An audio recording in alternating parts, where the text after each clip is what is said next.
আসসালামু আলাইকুম। ভিডিওটি সম্পূর্ণ দেখার অনুরোধ রইল। ধন্যবাদ।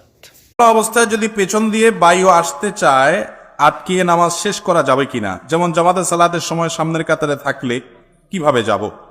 দেখুন, সালাতের মধ্যে যদি কারোর বায়ুর প্রেসার চলে আসে, অবশ্যই তিনি সেটা ধরে রেখে সালাত আদায় করবেন, এতে কোনো অসুবিধা নাই।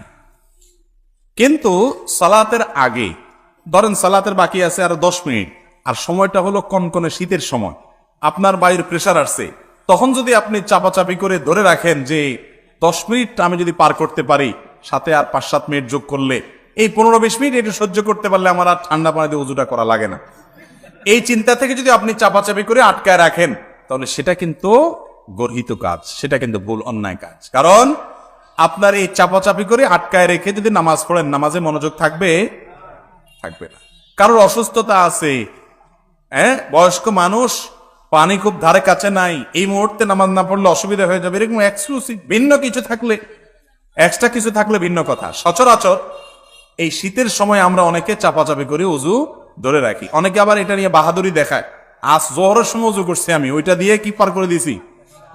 এশা পার করে দিছি। হ্যাঁ, যদি আপনার পেশাবের বেগ না আসে, বায়ুর বেগ না আসে, আপনি পার করেন, অসুবিধা নেই। কিন্তু বেগ আছে, তাও আপনি ধরে রেখে বীরত্ব জাহির করতেছেন, আপনি বীর না, আপনি